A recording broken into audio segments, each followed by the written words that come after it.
Moi, mä oon Lauri Ruuska. Mä oon täällä Passion Golf Studiolla tänään treenaamassa ja pelaamassa ja katsoo vähän miten pallo lähtee.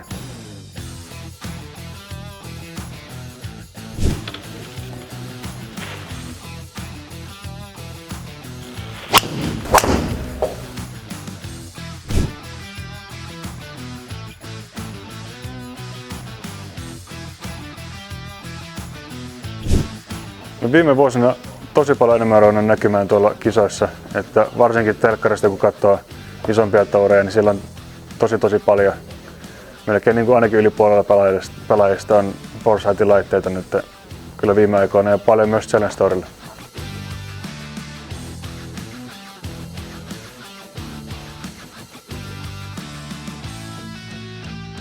Tässä on muutaman viikon testannut nyt sisätiloissa ja varsinkin sisätiloissa huomannut sen, että kun laite mittaa kaiken pallosta, niin pallonlento näyttää tosi realistiselle ja saa sitten tosi hyvät numerot ihan kaikilla mailoilla, ihan pikku chipistä puumailoihin asti ja driverille myös.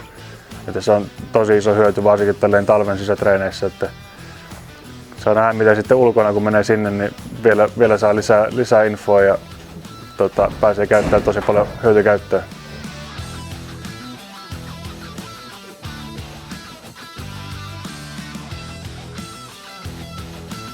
Muilla laitteilla, kun on pelannut simulaattoria, niin aika monta kertaa just tulee jotakin pieniä kärkiosumia tai kantaosumia ja ne tuntuu, että ne ei kyllä lähde sinne, minne laite näyttää, mutta Foresight kun ottaa kaiken pallosta, niin se tuntuu, että se lähtee aina just sinne, minne se pitää. Ja kierteet ja missaukset on ihan oikeaan suuntaan ja chipeissäkin tulee tosi hyvät spinnit ja sen mukaan ne tuntuu tosi realistisille.